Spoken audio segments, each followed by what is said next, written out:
Welcome everyone to another edition of ALN Thursday at 3, the only asset management web discussion program that we know of that's been going on since the pandemic started.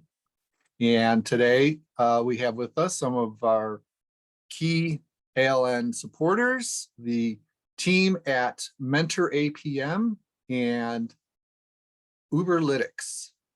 We have Jennifer, Zach, and Tacoma, Zach, both of who serve roles with the Asset Leadership Network. Jennifer is a board member, and Tacoma is a senior fellow. They took a trip to one of their clients in Australia, and I have enlisted them to talk about asset management around the world. We were founded in the US, but with the internet, everything's global these days. But first, let's thank our Platinum organizational member, Onuma Systems, with Onuma Inc., and our patron members, Jacobs, ABS Quality Evaluations, Definitive Logic, and CGI Federal specifically, and our organizational members, including Mentor, APM, and Uberlytics. Thank you for your support.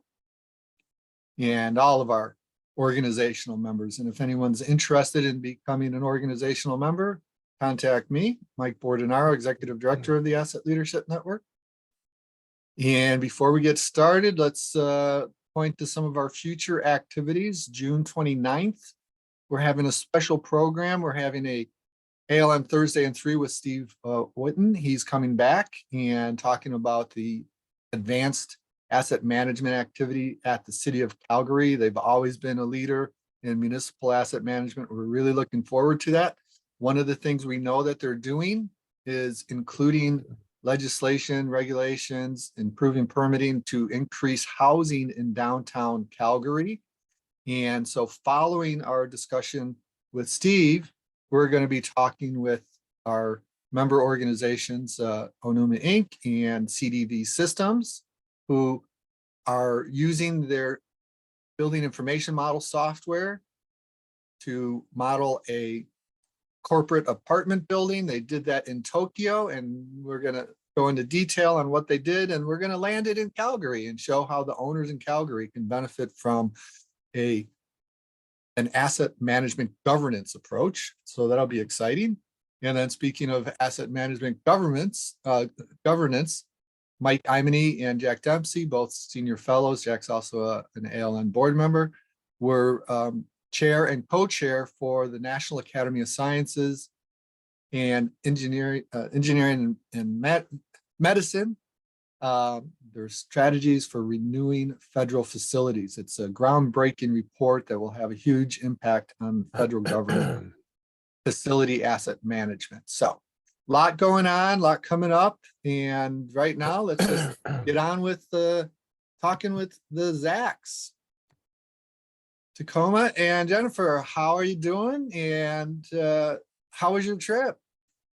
Thanks, Mike, for having us on. Jen, what do you think the trip was? And by the way, we should say at the beginning, it was not a vacation. This was a business trip. So, you know, the local, no fun. Well, I wouldn't say it wasn't any fun. The whole thing was a lot of fun. It was probably the most fun business trip I have ever been on. So just a little, I was just going to give a little background. Yeah.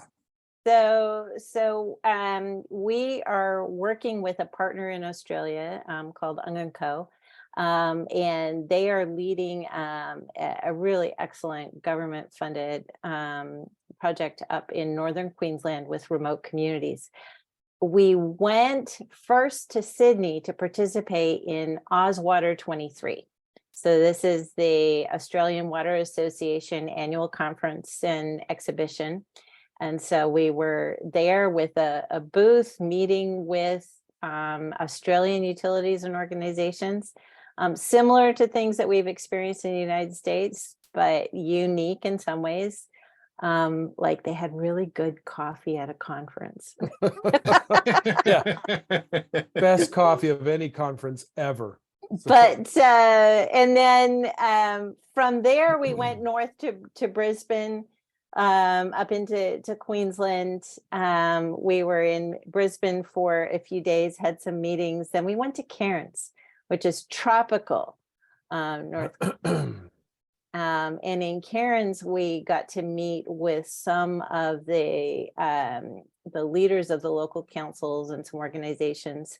And then we capped it all off with a trip into community, which is how they say it. But we drove through the Daintree rainforest, crossed, I don't even know how many water crossings. Well, in a 3 4x4. ranges, 5 crossings. And got to visit in this community called Wujal, which is one of the remote First Nations communities that the MentorAPM solution is being used in. So that's sort of the summary that is why we were in Australia and where we got to be. Well, and I think there's there's another key element to this thing, and Australia kind of holds a unique place, I think, in the asset management world. I mean, having developed, the original infrastructure maintenance management manual, and it's one of the cradles of asset management that we thought, well, this is a neat opportunity because we had been tapped to provide a solution originally a couple of years ago for a town. Then this, mushroomed into this really cool extended project for Indigenous communities. But the neat thing is when we look at the business in Australia, this was just also a neat opportunity to show our support for the business opportunities and the utilities and the communities in Australia. And also unique because as Australia is one of these founders or cradles of asset management, the ability to go and be the solution of choice in that part of the world is humbling and honoring for us. And so, we also wanted to make sure, hey, that we give appropriate attention to, because it was a significant trip. I mean, it was quite a long time.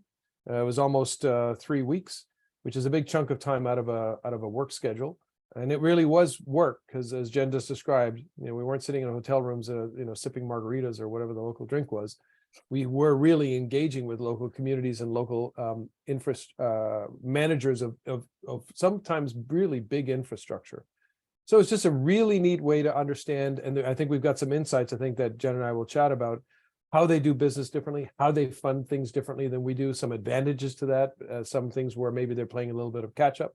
But just also some fundamental elements of asset management that are across the board, regardless of size of community. So, all in all, it was just an extraordinary opportunity to learn and to support. And that's why we have you here, because we figured you were going to be getting quite a bit of insights, because it wasn't just project trip. You had the conference, maybe saw speakers and talked with other people. So I'm going to kind of just back up, but I am going to say one thing. While Australia is a cradle, Peter Kohler, who helped found the Asset Management Council, has told us that the U.S. Department of Defense had the maintenance and management procedures. And when Australia went looking around, they took them from the U.S. Department of Defense and brought them to Australia. And that's what was the Kickstarter for them being the cradle. So we got to remember that they do credit us in the U.S. with having it started. Interestingly, it didn't move outside of the Department of Defense in the U.S. It took Australia to start applying it to government and private industry. And so we were very appreciative that they did that part of it, and we want to bring it back. And so that's one of the reasons we wanted to do it. Yeah, no, and I do remember the stories about, particularly the U.S. Navy actually having a computer program to do a lot of this kind of stuff. But I just remember also, the International Infrastructure Maintenance Manual, having looked at some 560 pages of it or whatever. It was just interesting to see, because they were applying it to public infrastructure, which is the cool part about, taking it out just out of sort of a niche area and applying it to where it, it has perhaps a broader applicability. So go ahead. Sorry, go ahead. Yeah, no, I stand corrected. So. Well, it's not. No, you are absolutely right that it is a cradle, but we got to remember who helped birth the baby in the cradle. Yeah, and I would even venture to say U.S. Navy even before that in the Second World War. But you know, we're getting into history. We're getting off topic here. Jennifer, save us. Well, I really appreciate Cecilia just put a comment in the chat. Love the insights one can get when one realizes that being on the ground matters. Yeah. Absolutely true. We've been supporting Ung and Co, the team there, and this project from here, from afar, for a couple of years now. And there is just so much to learn when you're not stuck in a Zoom screen. One, you learn how tall people are, but Or not. actually having time to sit and hear and learn more from the people who are on the ground. One of the real highlights, if not the highlight, was sitting with the CEOs of these councils. And so I should probably back up a little bit. It's kind of like a These city indigenous- manager. It's like a Yeah, city manager in our vernacular. these indigenous or First Nations communities, as they're called, they're very remote. They're physically remote, and also removed in some ways from typical city experience and stuff like that. So they're run by a council, and we got to talk to the CEOs of a couple of these councils and understanding the kind of challenges that they have to address. That doesn't necessarily come up in a Zoom meeting. Examples? So Well, okay, can I jump in for a sec?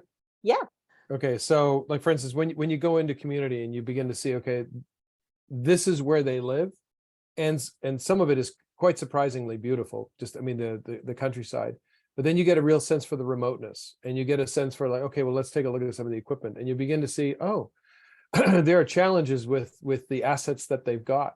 They don't have an appropriate mechanism until MentorAPM, the software, showed up and Ung & Co, deployed it, in how to understand and how to maintain it. Sometimes the funding mechanisms on maintaining versus buying stuff, there's a disconnect.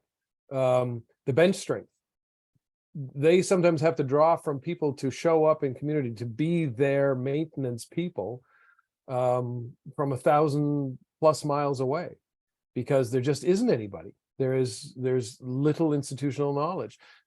Trying to just get by and keep band-aids on stuff and make things work, versus a concerted, organized approach that says, look, we're going to try to make risk-based decisions. We're going to try and maximize the value from the assets.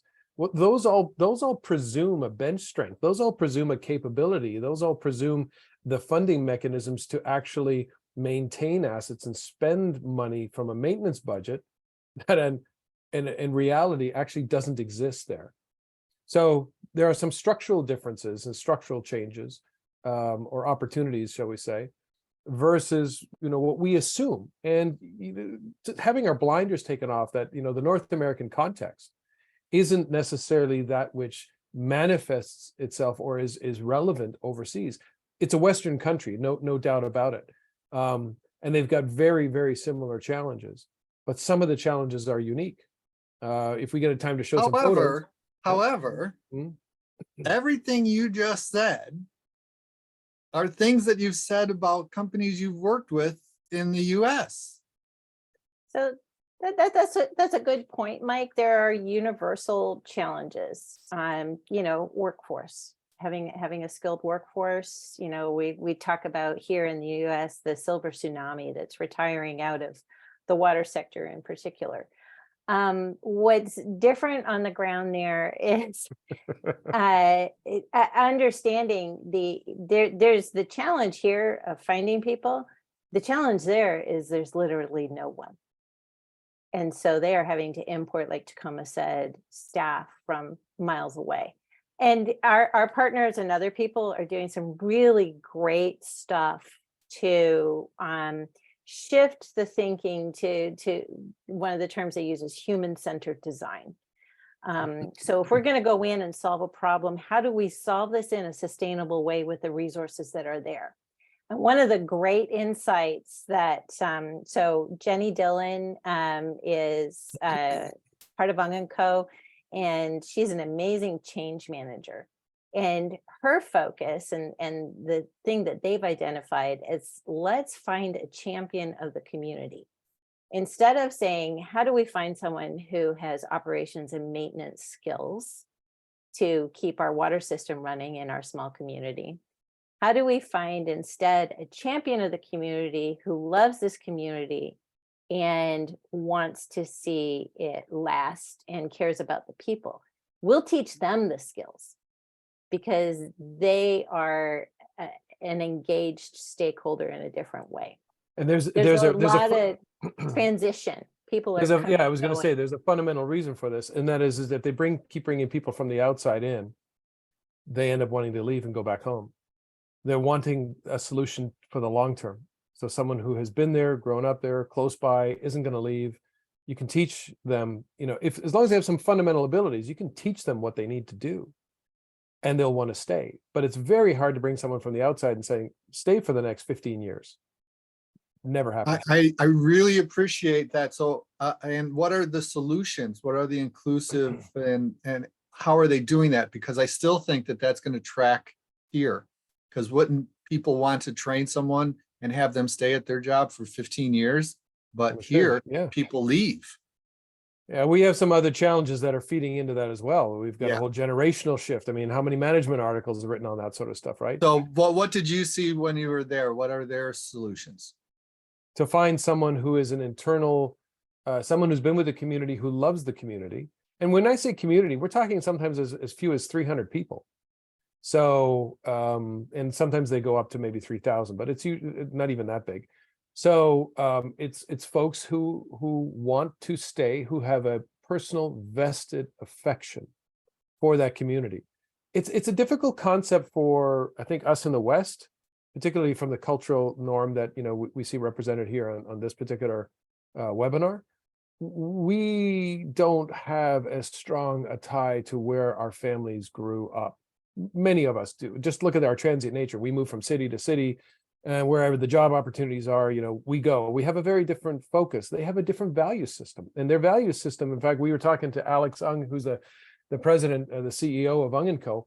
He said the folks in community, they are more of a subsistence mindset. They want to get up in the morning, they want to go fishing, they want to provide for their family, and when they're done, they want to enjoy their family. They have it isn't part of the norm there for them to, let's build massive infrastructure and let's build massive edifices to our engineering expertise. They want to enjoy life in the moment. And that's not for everybody. And so when you bring an outsider in from a very different cultural norm, generally speaking, count on a few years at best. And then they want to go home. Even they suffer the same thing, not suffer, they face with the same challenges when it comes to the medical services that the government wants to provide them. The challenges we suffer the same thing here. The challenges of bringing nursing and doctors and medical care to remote communities. You can only push it so much before people quit and they want to go home because they want to go back to their families as well. So to find somebody from in place and train them up minimizes disruption. They understand their communities, and you avoid the notion, generally speaking, you can avoid the notion of a rapid departure. It may still happen. They may get the bug and go like, oh, well, I want to go work in Sydney now or whatever. But the likelihood of that happening is far less, and it's so there's a couple of things that are of interesting advantage. Someone asked us the question, like, your software solution, how on earth are you guys helping resilience and helping these communities? So there's a couple of reasons. So one is the way we structured the software is something that's called true multi-tenancy, meaning we can put everybody on the same platform in the cloud, and we can restrict what each other can see, but we can also reveal what each other can see, and that is resources. So if one community has assets that are sitting around, whereas another community has just suffered a cyclone, their version of a hurricane, and needs something, Well, to sometimes go and buy it from Sydney or elsewhere, imported from China, can take months. So the ability to share resources is very similar to say, oh, I've got some folks in the community next door. It's only a couple hours drive, or it's a half an hour drive, whatever. We can send you some folks temporarily, so you guys can get back up on your feet.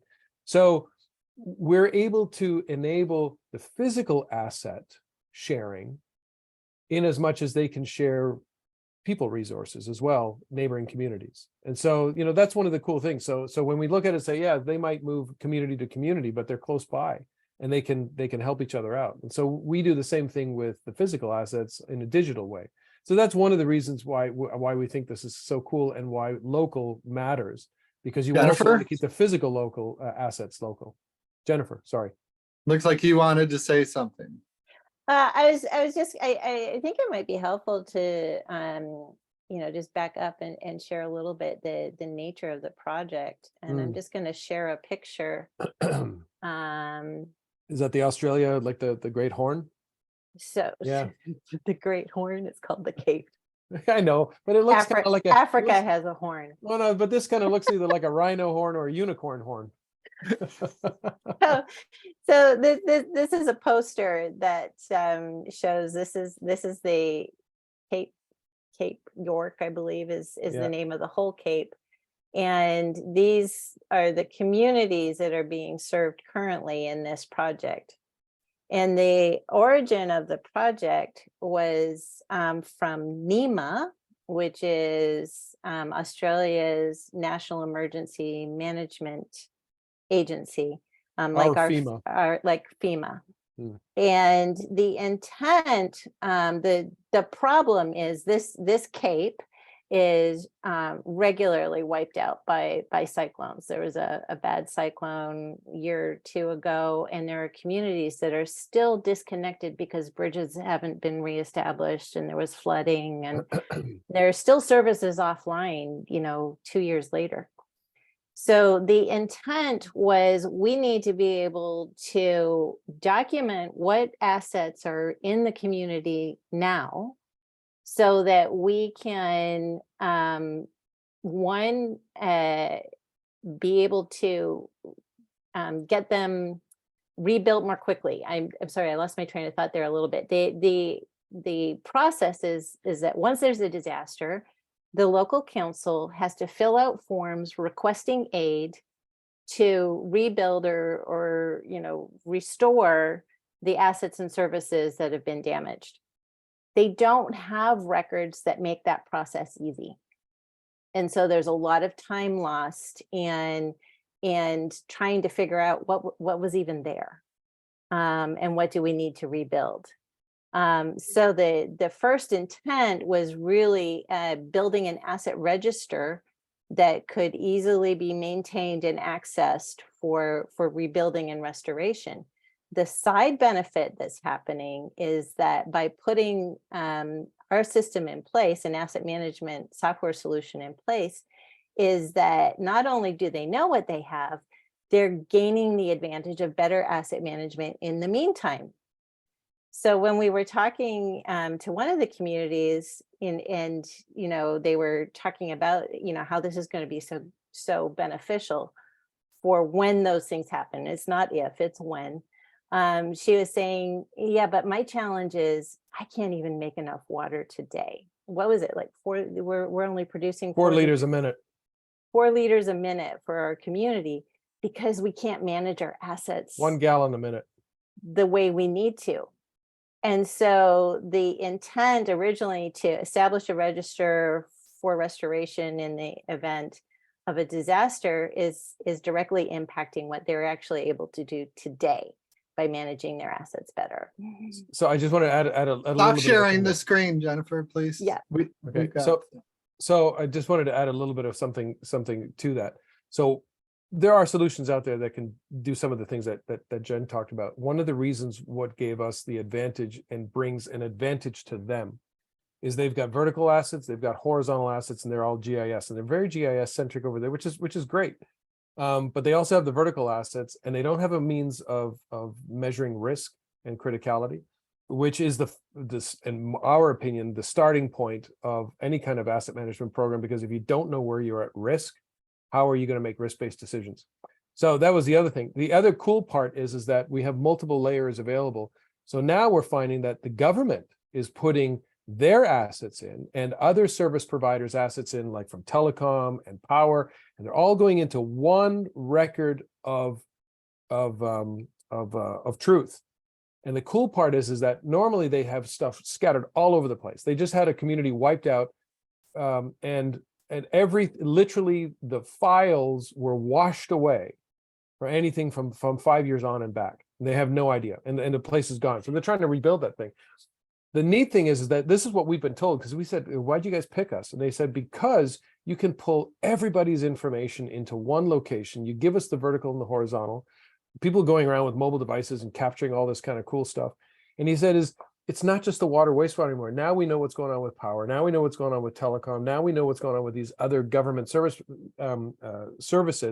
such as their buildings and some of their infrastructure and the roads and all that. So it's all going into one cool location, and all the information about every asset resides with the asset. They don't have to go anywhere else. They don't have to, some other software, this and that. So that was the cool part. So we were like, wow, that's really cool. We knew we were building something for a reason. This is just really cool. They are literally at the edges of and always pushing us. And can you guys do this? Yes, we can. So, we make sure that it works, that sort of stuff. So even though we only started this 2 years ago with them, and we have customers from other, longer standing customers, these guys have such deep needs that they really push us. And here's the part that I think is actually really interesting. With what we just talked about is, bench strength, where we talked about a couple minutes ago. That is a real challenge for them. And their adoption of the technology, regardless of their dearth of bench strength, is breathtakingly quick, because they're hungry. They want to make this work. And people with no experience in the water wastewater, they're being shown stuff, and it's up and running, and they are advancing beyond some of the customers that we have in North America, because we are so rich with some things. It's like, okay, fine, we'll do this, we'll roll this out, and there's a few like that. But these guys, they are just hungry for it, and they are just finding a massive benefit that way. So anyways, we're just thrilled that we're able to be part of this thing. So, so software does help with resiliency, because they're understanding better, and they have a record of truth that covers not just them, but also the other government services, which is really important for them. Jennifer? Now, I was just noticing we have pretty much used up the time. Oh, I wanted you to make a comment. This is going into overtime. All right, so let's just go ahead and do this now. I'm going to do the hard end to the show. I'm going to bring up the slides. Jennifer's got time to get together her pictures, because they've got some really cool pictures. And after we do the official ending, we're just going to have a family conversation looking at some photos, and stick around for that. There's going to be some good. Can I make a 15-second comment? Because this is actually really important for North America. Please. They have a structural difference over there, where they can have communities band together that normally could not afford a more world-class solution, but they can band together, and they can put a designated lead community, and they can collectively purchase a solution. We've had to figure out ways around that in North America, and it's not as clean a solution. We can't do that. Two municipalities can't get together and buy half of a solution each. We need to think about that as a structural change in the way in which we permit communities to do things here, so they can take advantage of, call it, volume discounting. Procurement is a huge opportunity. Yeah, I'd say. Yeah, big opportunity for improving asset management. Yeah, that alone is a great lesson learned from your trip. Yeah. So, 1 second as I.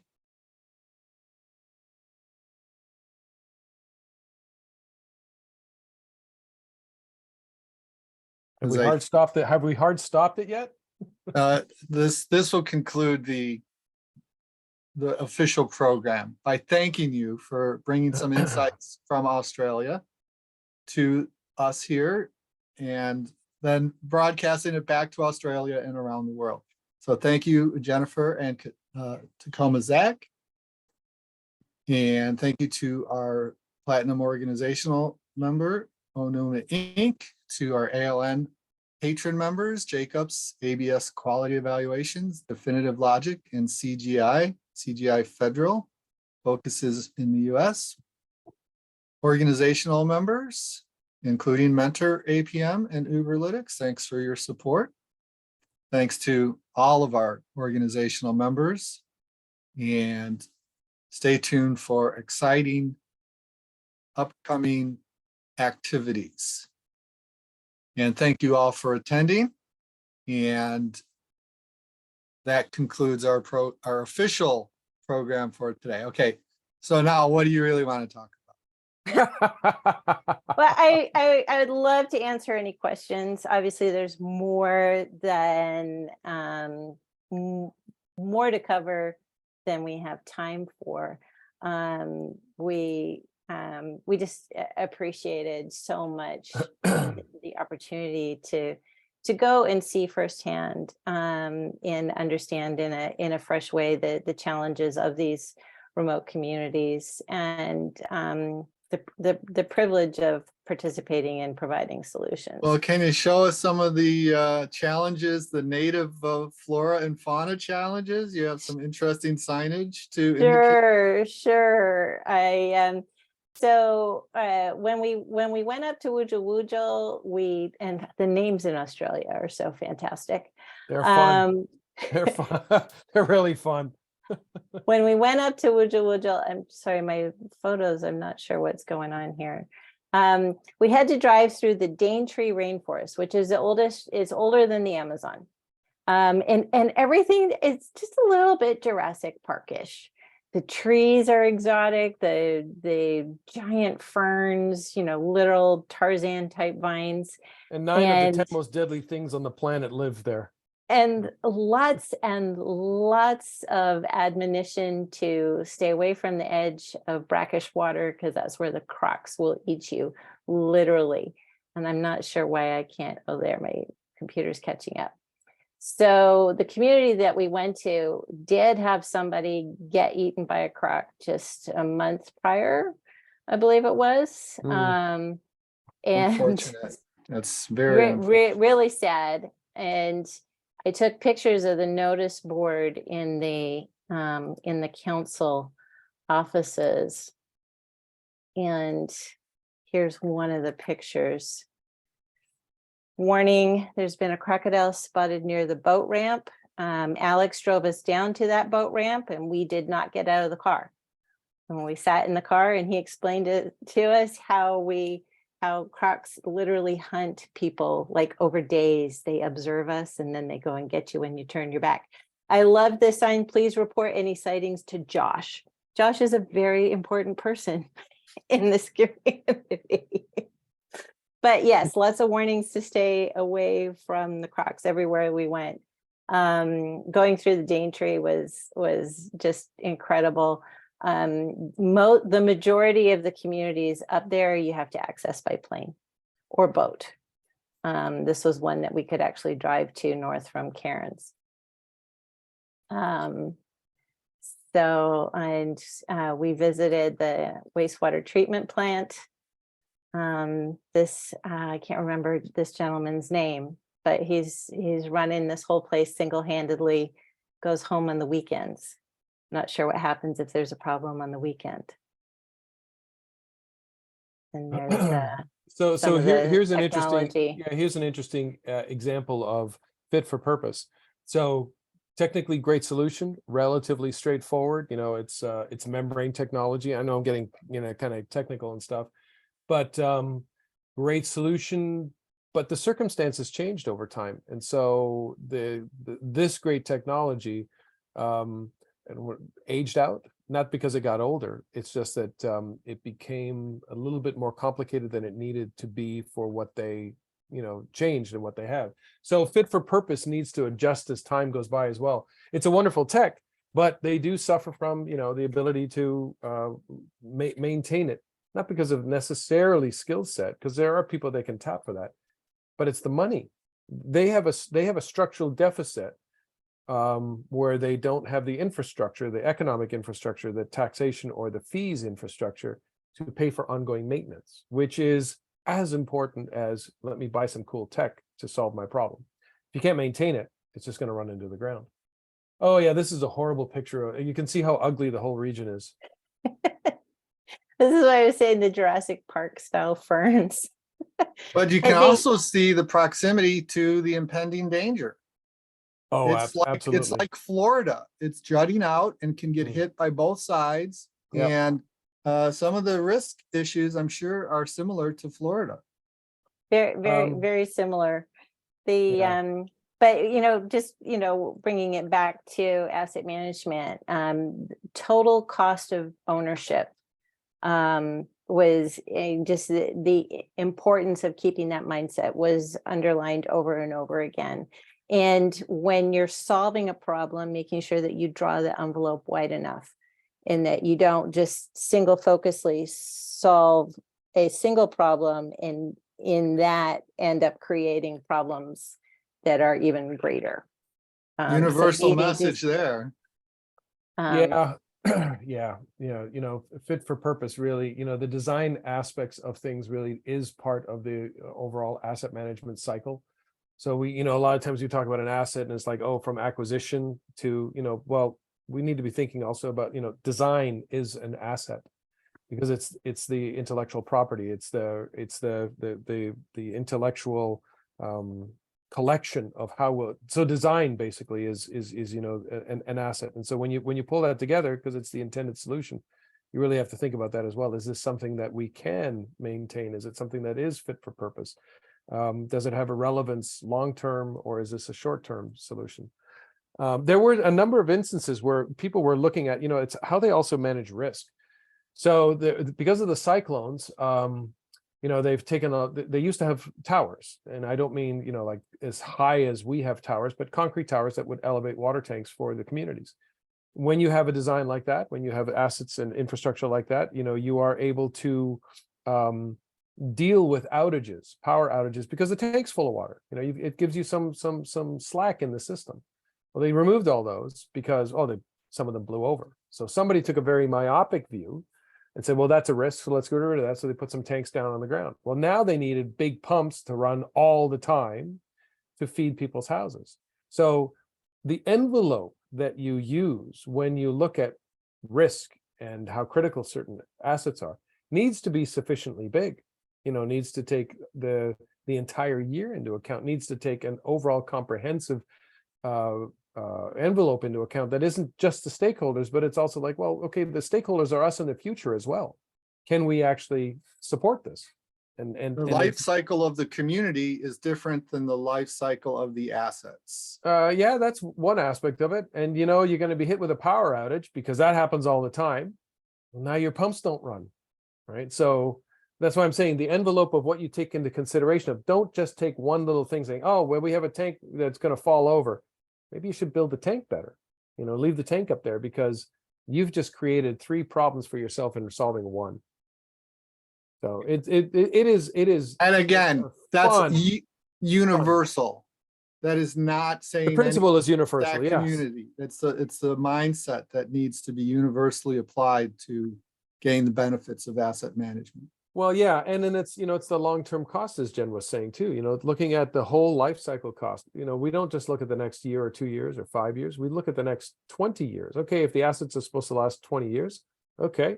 Well, what about over those 20 years? And what about the source of power and the source of staff and the source of chemicals and the source of this? The whole envelope has to be taken a look at. So another, on that theme, first, welcome any questions, anybody who's still sticking I think we with should us. answer some of the questions that are up there. Jen is doing a good job in general of addressing them as they go. So two recurring themes, in our conversations there, specific to dealing with remote and indigenous communities that I think would be applicable to any thinking we would have about equity and dealing with underserved communities here. One is fit for purpose. and two is the idea of level of service. We have And talked about level of service quite a bit. so Jared really introduced us. Can you explain more on fit for purpose? Tacoma, you want to talk about fit for purpose? Yeah, but I don't think you will have talked about level of service the way we were thinking about it. Our eyes were Well, open you to can something start with unique. that. You Yeah, can no, start no, with that. no. Well, I'll talk fit for purpose. Okay, so fit for purpose, by the way, is in one context, that plant we showed you really was fit for purpose. They changed the source water, and means now actually you don't need that plant because the source water now is so clean, all you need is chlorination.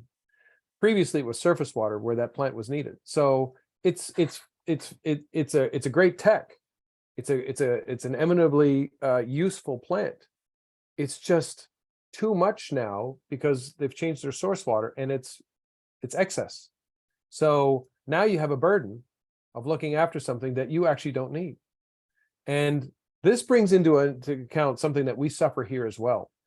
When we get a permit to build a plant and then a permit, to run that plant, if you try to take a piece of technology out of the plant, it isn't going to happen. The regulatory agencies are from state to state. They won't let you take it out. Once you put in, let's say, a piece of equipment like UV disinfection, if you don't need it anymore, you're not getting rid of it. It's still part of the plant, even if you don't use it for the next 20 years, because they won't let you take it out.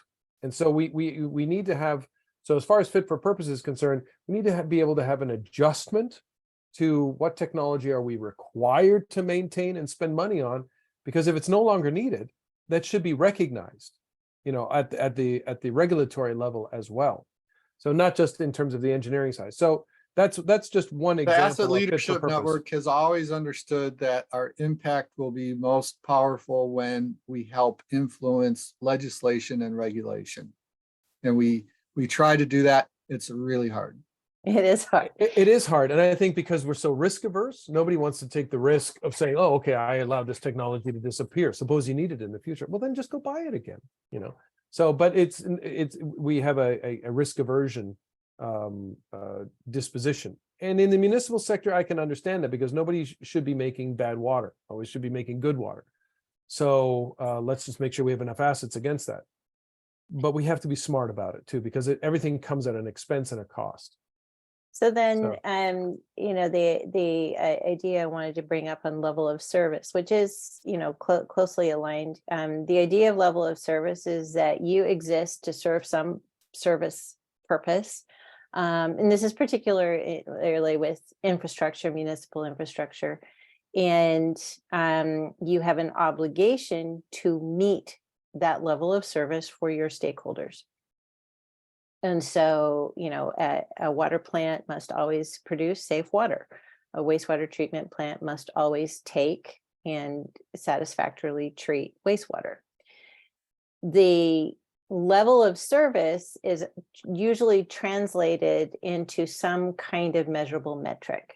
And so one of the examples we talked about in relation to these remote communities is that in applying, there is a desire to bring services up to the national standard within these remote communities. And so one aspect of that, if you were talking about water, is water pressure.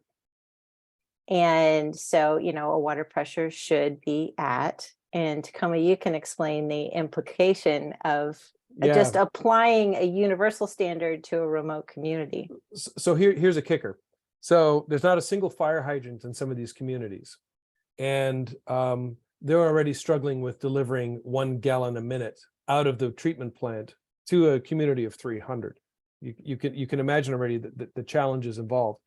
How are you going to maintain a Australian national, in this particular case, but let's call it a national fire pressure or hydrant pressure standard when you can't even make enough water? So one of the key distinctions is that there are certain levels of service standards that are not applicable to certain contexts. No one says anything about the water quality. That is non-negotiable. But when you don't have a fire hydrants and you don't have a fire truck and you battle things in a different way there, then why do you have to maintain a fire pressure standard in these communities? The fire pressure standards is way more than what the houses ever need, because it's not just one hydrant, it's multiple hydrants have to deliver at a particular rate and pressure. Well, that far exceeds, never mind what they're able to deliver, but what they actually need to deliver for these communities. So there's a design criteria and a maintenance criteria then, and an overall cost implication for maintaining these assets and asset management in general that is inapplicable to the local context. And that is another fit for purpose aspect that is touched upon by levels of service. So there is this drive there in these communities to call it, to right size the standards that are appropriate for rural communities that don't even have the infrastructure that some of these standards apply to. And that was a real interesting eye opener as well. So the takeaway on that for me was that, you know, we do need to be mindful when we are looking to solve problems for underserved communities, that in our zeal to give them something better, we could end up giving them a big burden. An albatross. And so it's really important, and this comes back to the human-centered design. It's really important to go and understand the context in a wide envelope. What does this community actually need? And what is the level of service that should be appropriately applied so that those needs can be met in a way that doesn't create a greater burden than not having those needs met in the first place?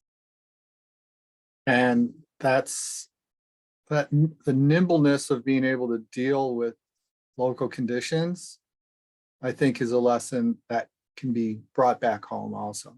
Absolutely. Yeah. Absolutely. I mean, I think we forget, and there are, you know, plenty of people on this call who are mindful of this, but I think we forget how many communities in our country are sorely lacking in what we take for granted. You know, there are communities where, you know, the water has gotten some big press with places like Jackson, Mississippi, and other cities where it's been a massive crisis. But there are small communities all over this country where water is not reliable, where basic services, you know, Tacoma talked about health, they're not available. And, you know, asset management principles and thinking has a tremendous potential to be constructive in solving those problems in real and lasting ways, not just Band-Aids. Mhm. One way the ALN might be able to help extend your experience is with our own Indigenous communities. We have a new member, a sole practitioner member, Christina Benty, was a council member and a mayor in British Columbia, in a town in British Columbia, Golden. And she worked with her Indigenous communities. So she's helping Nick Kanoki, our technical director, connect with his small town in Lander, Wyoming, and their relationship with their Indigenous community neighbors. So we'll have to connect you with Nick and Christina and see if maybe we can do something about learning from serving our native people. That would be fantastic. Well, There was, you know, there's interesting you say that, Mike. There was, you know, because we've been doing this for a number of years, and you meet, you know, really cool clients and people and you know, agencies and cities and municipalities that are doing really, you know, first of its kind or innovative stuff, and some of them, you know, are good at taking risks. And anyways, and so you just come across some of these, you know, these really cool things. There was something fundamentally different about this. When we went there, you saw people, or you saw communities, I should say, that had things foisted upon them, had lost an aspect of their voice, were struggling and working at regaining their voice and self-determination. but also saw that no, there are some things that we need water. I mean, we need this and we need that. We need the same things you guys do. But to be there, to be able to be part of a solution, it was at a deeper, much deeper emotional level. It was, it's all of a sudden you realize, oh, these are folks who do not have the resources. There's near zero economic, development other than some tourism, et cetera.